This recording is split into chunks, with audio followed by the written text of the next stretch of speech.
세상 끝날까지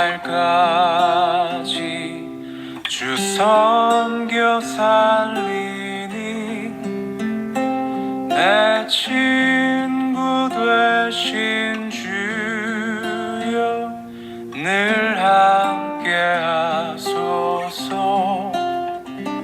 주 나와 함께하면 전쟁도 겁없고 주 나를 인도하면 늘 안심하리라.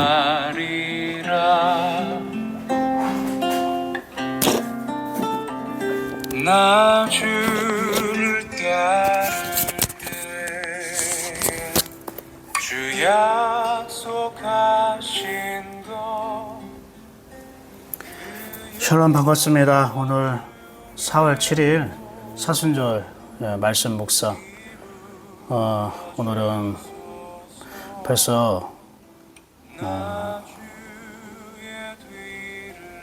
27번째 시간 되는 것 같습니다.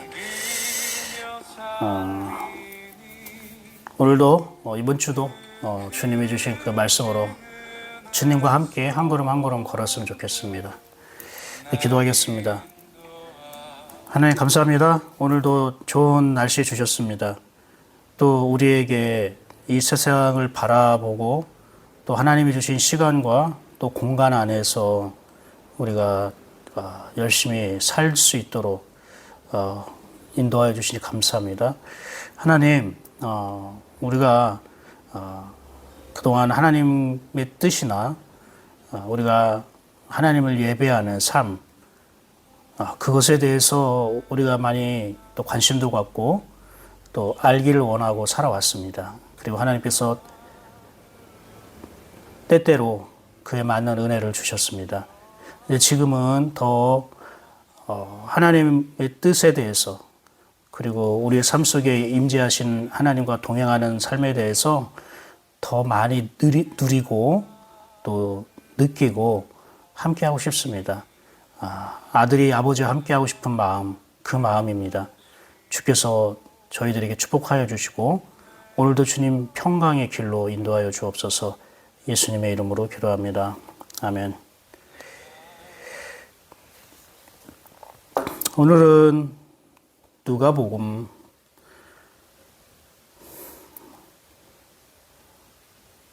13장이죠.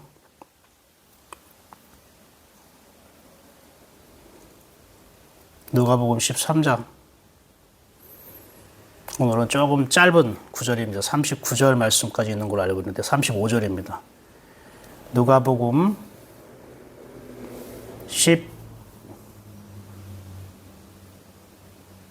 13장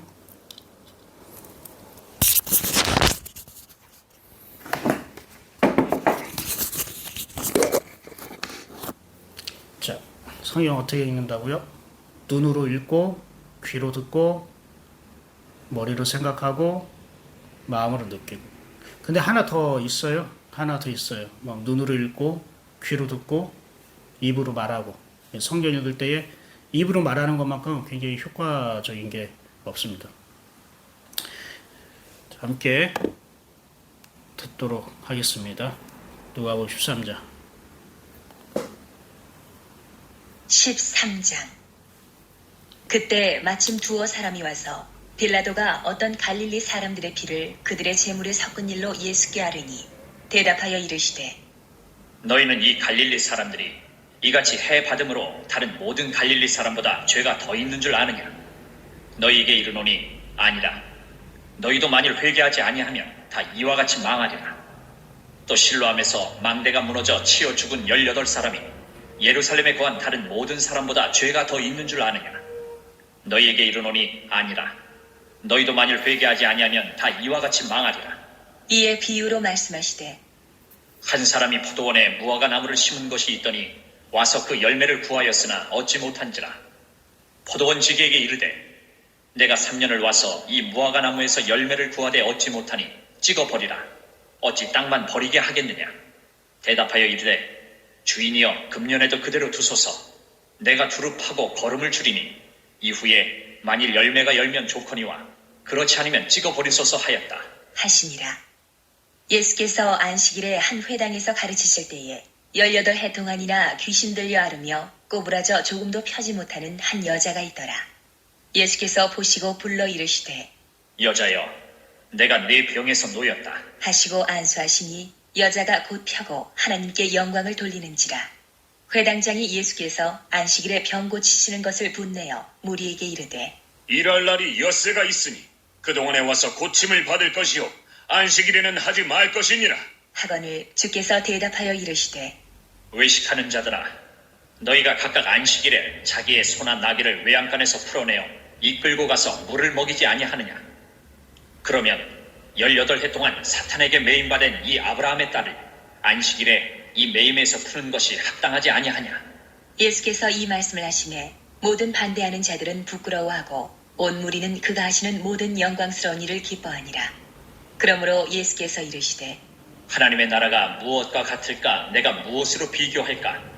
마치 사람이 자기 채소밭에 갖다 심은 겨자씨 한 알 같으니 자란 나무가 되어 공중의 새들이 그 가지에 깃들였느니라. 또 이르시되 내가 하나님의 나라를 무엇으로 비교할까? 마치 여자가 가루 서말 속에 갖다 넣어 전부 부풀게 한 누룩과 같으니라. 하셨더라. 예수께서 각 성 각 마을로 다니사 가르치시며 예루살렘으로 여행하시더니 어떤 사람이 여짜오되 주여, 구원을 받는 자가 적으니이까? 그들에게 이르시되 좁은 문으로 들어가기를 힘쓰라. 내가 너희에게 이르노니 들어가기를 구하여도 못하는 자가 많으리라. 집주인이 일어나 문을 한번 닫은 후에 너희가 밖에 서서 문을 두드리며 주여 열어주소서 하면 그가 대답하여 이르되 나는 너희가 어디에서 온 자인지 알지 못하노라 하리니 그때 너희가 말하되 우리는 주 앞에서 먹고 마셨으며 주는 또한 우리를 길거리에서 가르치셨나이다 하나 그가 너희에게 말하여 이르되 나는 너희가 어디에서 왔는지 알지 못하노라. 행악하는 모든 자들아 나를 떠나가라 하리라. 너희가 아브라함과 이삭과 야곱과 모든 선지자는 하나님 나라에 있고 오직 너희는 밖에 쫓겨난 것을 볼 때에 거기서 슬피 울며 이를 갈리라. 사람들이 동서남북으로부터 와서 하나님의 나라 잔치에 참여하리니 보라 나중된 자로서 먼저 될 자도 있고 먼저 된 자로서 나중될 자도 있느니라. 하시더라. 곧 그때에 어떤 바리새인들이 나와서 이르되 나가서 여기를 떠나소서. 헤롯이 당신을 죽이고자 하나이다. 이르시되 너희는 가서 저 여호에게 이르되 오늘과 내일은 내가 귀신을 쫓아내며 병을 고치다가 제3일에는 완전하여 지리라 하라. 그러나 오늘과 내일과 모레는 내가 갈 길을 가야 하리니 선지자가 예루살렘 밖에서는 죽는 법이 없느니라. 예루살렘아 예루살렘아 선지자들을 죽이고 내게 파송된 자들을 돌로 치는 자여 암탉이 제 새끼를 날개 아래에 모음같이 내가 너희의 자녀를 모으려 한 일이 몇 번이냐. 그러나 너희가 원하지 아니하였도다. 보라 너희 집이 황폐하여 버림받으리라. 내가 너희에게 이르노니 너희가 주의 이름으로 오시는 이를 찬송하리로다 할 때까지는 나를 보지 못하리라. 하시니라.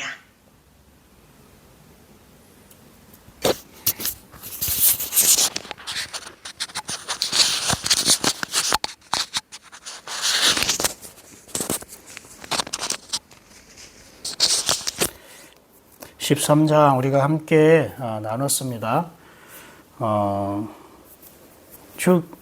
저의 마음에 묵상되어진 것을 쭉 읽어나가면서 좀 나눌게요. 첫 번째 얘기가 뭐냐면 우리가 이렇게 얘기했어요. 어떤 예루살렘에 어떤 사건이 일어났는데 빌라도라는 사람이 이렇게 했어요. 갈릴리 사람들을 학살했습니다. 그래서 그 피를 희생제물로 섞었다. 이런 얘기를 들었어요. 어떤 사람이 와서. 그래서 예수님께 그 말을 얘기했습니다. 그러니까 예수님이 뭐라고 하냐면 그 사람들이 갈릴리 사람들이 이러한 이러한 어떠면은 사건 이것을 당했다고 해서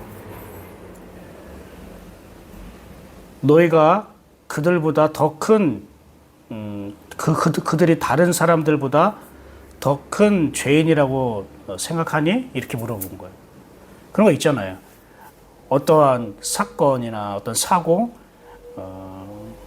이런 걸 들을 때에 우리가 흔히 하는 생각이 하나님께 벌 받아서 그런가 보다. 이렇게 생각하잖아요. 하나님 심판이다. 하나님 저주다. 근데 그럴 줄 알았어. 이렇게 있잖아요. 우리 하나님 잘 안 믿더니 저럴 줄 알았어. 우리가 이렇게 생각하는 경우가 많아요. 근데 뭐냐면은 3절 보세요. 너에게 이르니 아니라 그렇지 않다는 거예요. 내가 너에게 말하니까 회개하지 않으면 다 이와 같이 망하리라. 회개하지 아니하면이라는 게 뭘까요?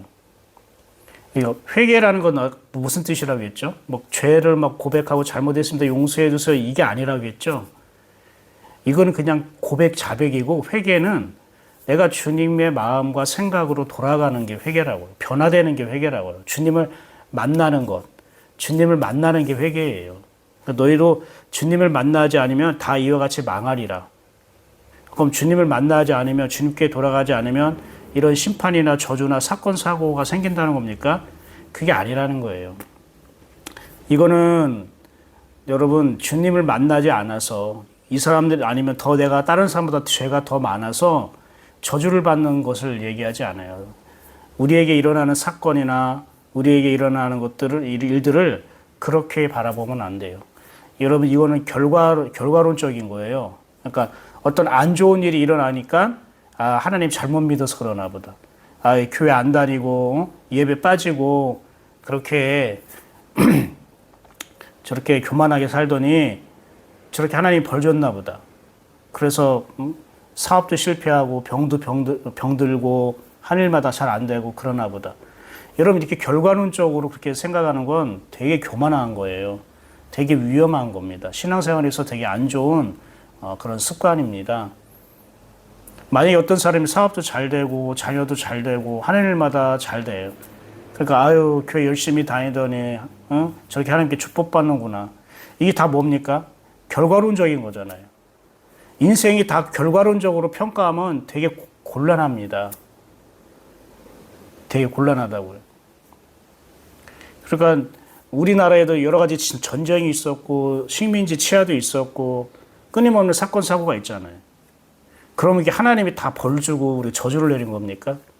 특별히 제가 너무 안타까운 게 하나님을 믿는 사람들이나 특히 어떠한 영향력 있는 목사님들이 우리나라에 일어나는 사건 사고를 보고 그냥 무조건 하나님의 저주고 심판이고 경고다 이렇게 얘기하는 게 좀 마음이 안타깝습니다. 그거는 우리가 아무도 모릅니다. 하나님의 심판일 수도 있겠지만 아닐 수도 있는 겁니다. 예를 들어서 꽤 오래됐지만 어떠한 세월호 사건이라든지 아니면 천안함 사건이라든지 여러 가지 우리 안타까운 일들이 일어나잖아요. 그죠? 뭐 이태원에서 또 희생당한 어떤 사건이라든지 이런 걸 보면 우리 항상 사람들이 하나님의 경고다, 하나님의 심판이다, 뭐 이렇쿵 저렇쿵 막 이렇게 말들이 많아요. 어떻게 그렇게 얘기를 할 수 있습니까? 예수님은 그러한 일들을 벌였을 때에 하나님의 경고다, 심판이다, 똑바로 하나님 믿어라, 우리 이러면 다 망한다. 예수님이 언제 그렇게 말씀하셨습니까? 성경에는 그런 게 없습니다. 먼저 정말로 그 사람이 예수님을 믿던 안 믿던, 하나님을 믿던 안 믿던, 그래도 하나님의 그 사람을 하나님의 입장에서는 하나님의 자녀로 거듭날 구원의 대상인 거예요. 하나님은 하나님을 믿는 사람이든 안 믿는 사람이든 차별하지 않아요. 구별은 하시지만 차별하지 않는다고요. 하나님의 사랑은 차별하지 않는다고. 믿지 않는 영혼도 하나님은 아들 예수 그리스도의 십자가 피로 구원받을 대상이고 그래서 하나님의 사랑으로 은혜로 그를 기다리고 있는 거예요. 인내하시면서 기다리는 거예요. 하나님은 구원받을 사람들을 인내하고 기다리고 계신데 교회 안 다닌다고 하나님 안 믿는다고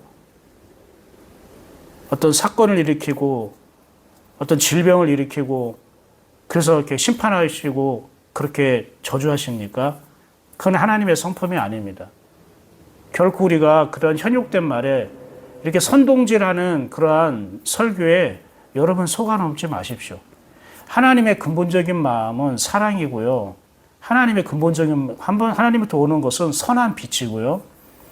하나님께서는 용서고요. 하나님은 배려예요. 섬김이에요. 하나님이 정말 우리 이 시대에 내가 너희들 경고해 주기 위해서 너희 나라에 지진을 일으켰고 너희들 건물을 무너뜨리고 이런 사건을 일으켰다. 바로 하나님 아예 공론적으로 이렇게 말씀하셨다면 그게 맞겠죠. 여러분, 우리 신앙에서 가장 피해야 할 것 중에 하나가 결과를 보고 함부로 판단하지 말자. 그리고 우리가 생각하는 결과가 결과는 아니다. 하나님이 인도하시는 과정 중에 하나다. 그러니까 여러분, 사업이 잘 되다가 안 될 수도 있어요. 그걸 가지고 자꾸 신앙의 믿음에 어쩌고저쩌고 하나님을 대비해가지고 그렇게 비판하는 거는 좋은 모습이 아닙니다. 어떤 사람은 정말로 하늘일마다 속속 잘 될 수가 있어요. 근데 그거 가지고 헌금 많이 들여서 그러니 교회 안 빠지고 잘 다녀서 그러니 그것을 또 그렇게 연결시켜서 그렇게 판단할 필요도 없어요. 여러분, 저희 그러마게라고 하면요, 저희는 진짜 이 세상에 엄청난 축복을 받는 가정이어야 됩니다. 제가 어렸을 때, 초등학교 때 저희 아버지가 땅 500평이나 되는 큰 땅을 교회 건축한다고 하나님께 드렸습니다. 그게 오늘날 시가로 따지면요, 몇백억이 돼요. 그러면 하나님이 그렇게 헌신하고 섬기고 그러한 가정 복주해야 되는 거 아닙니까? 그 가정에 자녀가 목회를 하고 있어요. 사회에도 목회하고 아들도 목회를 해요. 그러면 이런 비전교회, 이런 작은 교회 섬기게 하면 안 되잖아요. 엄청 큰 교회, 대형 교회 목사가 돼야 되는 거 아니겠어요? 그렇게 성전 건축을 위해서 땅을 하나님께 드렸는데, 그러니까 지금의 어떤 형편 결과를 보고 사람의 믿음이나 어떤 신앙을 함부로 평가하면 안 되는 거예요. 하나님의 뜻은 섭리는 우리의 눈으로 우리가 확인하거나 우리가 내 생각으로 재단할 수 있는 게 아닙니다. 그러니까 여러분, 이게 굉장히 중요해요. 왜냐하면 잘못하면 우리가 교만해질 수 있습니다. 우리가 받은 은혜를 다 잃어버리게 해요.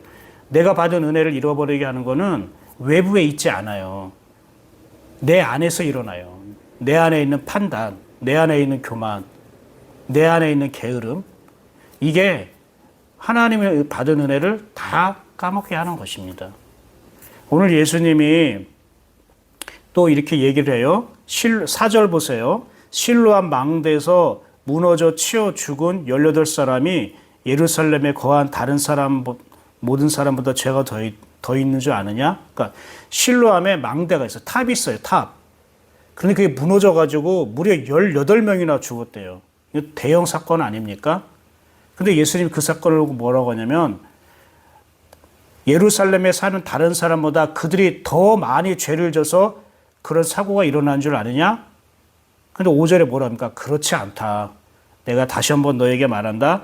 회개하지 않으면 모두 그렇게 망한다. 무슨 말이냐면, 주님께 돌아오지 않은 사람들은 저렇게 사건, 사고를 망한다는 게 아니고, 저렇게 당하는 게 아니라, 그러한 주님께 돌아오지 않는, 주님을 만나지 않고 동행하지 않는 사람들은 이 세상에 일어나는 사건, 사고에서 험하고 헛된 죽음을 맞이할 수밖에 없더라는 거예요. 예수님이 말씀한 건. 무슨 말이냐. 하나님을 믿는 사람, 하나님을 모시고 정말로 거듭남의 은혜를 가지고 하나님의 자녀로 사는 사람은 겉으로 볼 때는 안타까운 사건이나 질병에 의해서 죽을 수도 있죠. 그러나 그거는 하나님이 저주하시고 망하게 하신 게 아니라 하나님의 입장에서는 그 자녀가 천국으로 들어오는 문을 더 열어주신 거죠. 우리가 이렇게 생각을 할 수 있어야 되는 거예요. 그런데 만약에 너희가 이 세상에 일어나는 어떤 재난이나 사건이나 질병이나 이러한 사고로 인해서 뜻하지 않게 갑작스럽게 너희들이 생명을 잃는다고 생각해봐라. 그럼 그 결과는 만약에 너희가 하나님을 알지 못하면, 너희가 주님의 자녀로 살지 않았다면 지금 사건 사고가 일어난 것보다 더 비참한 곳에 너희가 영원토록 쫓겨나진 않겠느냐? 지금 주님께서 말씀하시는 건 그거예요. 회개하지 않으면 이라는 게. 그러니까 회개했으니까 사건과 질병이 피해가고, 회개 안 하니까 어떤 사건이나 안 좋은 일이 막 일어나고, 이렇게 우리가 생각하지 말라는 겁니다. 그래서 이 말씀을 오해하지 않았으면 좋겠고, 주님은 우리 영혼에 관심이 있는 거예요. 주님이 우리 하나님 믿는 사람들의 어떤 질병이나 재난이나 사건, 사고로부터 여러분 다 지킬 수도 있습니다. 예, 다 지켜줄 수도 있습니다. 그런데 하나님께서는 그것을 다 또 지키지 않을 수도 있다는 것입니다. 얼마 전에 우리 무안공항에 우리 비행기가 사고 일어나가지고 정말로 갑자기 수많은 사람들이 안타까운 생명을 잃지 않았습니까? 거기엔 하나님을 믿는 사람이 없겠습니까? 하나님을 신실하게 믿는 성도들이 없었겠냐고요. 그러면 그들은 회개하지 않아가지고 그런 사고를 당했을까요? 그게 아니라는 겁니다. 이러한 일들에 대한 하나님의 뜻과 섭리를 우리가 다 알 수가 없어요. 다만 그런 사건, 사고가 일어났어도 우리는 영원한 하나님의 나라에 들어갈 수 있기 때문에 그게 망하지 않는다는 거예요. 우리가 죽어도 하나님의 나라에 거하기 때문에 그게 망하지 않는다는 거고, 우리가 죽었는데 하나님의 나라가 아니라 지옥에 우리가 간다면 그게 진짜 망하는 거라는 거예요. 주님이 그런 의미로 회개하지 않으면 이라고 얘기했던 걸 꼭 기억했으면 좋겠어요. 또 하나는 쭉 넘어가면은 이런 말씀이 있어요. 24절에 23절에 어떤 사람이 물어봤어요. 주여, 구원을 받은 자가 적으니까? 우리도 궁금하잖아요. 구원받는 사람이 많을까? 적을까? 우리 교회 다니는 사람이 구원받는 사람이 얼마나 될까? 그런 질문이에요. 근데 24절에 예수님이 뭐라고 얘기하면 좁은 문으로 들어가래요. 그러니까 넓은 문으로 들어가지 말고 좁은 문으로 들어가래요. 그러니까 좁은 문으로 들어가라니까 마치 숫자로 생각하는 거예요. 좁은 문에는 많이 못 들어가니까 또 사람들이 좁아서 들어가고 싶어 하지 않으니까 구원받는 사람은 굉장히 적구나. 여러분도 그렇게 생각하세요? 저도 사실 예전에 그렇게 생각도 했었어요. 그리고 내 생각보다 구원받은 사람은 많지 않을 거다라고 생각을 해봤어요. 그런데 얘가 오늘 새벽에 주님이 깨우셨어요. 저를 한 4시쯤에 깨우셔서 이렇게 아침에 새벽에 좀 묵상 좀 했어요. 이 좁은 문에 대해서 가만히 생각하고 주님과 대화하면서 교제하면서 묵상했는데 이런 생각이 드는 거예요. 내가 좁은 문에 들어갔어. 근데 나 혼자가 아니라 거기에 주님이 함께 있다. 그럼 어떤 생각이 들까요? 여러분, 지하철 있죠. 지하철 막 많은 사람들이 막 출근길에 몰려들면 되게 좁죠. 좁잖아요. 그 문이 좁아요. 근데 사람과 사람 사이가 되게 밀착되죠. 막. 그죠? 막 입냄새도 나고, 그죠? 막 콧김도 다 막 느껴지고 하는 것처럼. 그런데 지하철이 지하가 텅텅 비었어요. 그럼 되게 넓어 보이죠. 이게 무엇을 얘기할까요? 좁다는 거는요, 주님과 나와의 거리가 가깝다는 걸 말하는 거예요. 그게 좁은 문이에요. 주님과 나와 이 어떤 출입문을 들어가는데 주님과 나와 단둘이 그 작은 문은 주님과 나와 가까운 걸 말해요. 근데 되게 넓은 궁궐같이 되게 넓은 큰 문이 있어요. 근데 거기를 간다고 해보십시오. 둘이 간다고 해보십시오. 되게 먼 거예요. 물론 뭐 손잡고 가면은 뭐 가깝기도 하지만 저는 이런 마음이 들었다는 거예요. 그런 생각이 들어왔어요. 아, 좁은 문은 서로와 서로와 되게 가깝게 느껴지는 거야. 친밀하구나. 주님과 가깝고 주님이 친밀하고. 그리고 좁은 문일수록 더 밀착하겠죠? 아니면은 한 사람밖에 들어갈 수밖에 없는 좁은 문이라면 내가 주님을 없던지 주님이 나를 없던지, 아니면 그보다 더 좁으면은 주님이 내 속에 들어오든지 내가 주님 안에 들어가 있든지 하나가 돼야겠죠. 그러니까 하나가 되지 않으면 들어갈 수 없는 문이 좁은 문이다. 손잡고 함께 부둥켜 안고 친밀하지 않으면 들어갈 수 없는 게 좁은 문이다. 주님이 그런 걸 말씀하지 않았을까 싶어요. 좁은 문으로 들어가는 거는 어렵고 힘들고 고난과 고생의 길로 가라는 게 아니에요. 주님은 그걸 원하지 않아요. 일부러 우리를 고난과 고생과 어렵고 힘든 길을 보내주는 분이 아닙니다. 그런데 넓은 문 보세요. 넓은 문은 뭐예요? 너무 편안하게 가는 거죠. 서로 마주보지 않고 신경 쓰지 않고 넓으니까. 근데 좁은 문은요, 서로를 의식하게 되고 신경 써야 되고 서로를 바라봐야 되는 거예요. 관심이 있어야 돼요. 넓은 문은 아니 너 넓으니까 뭐 들어갔겠지. 뭐 어디에 있겠지.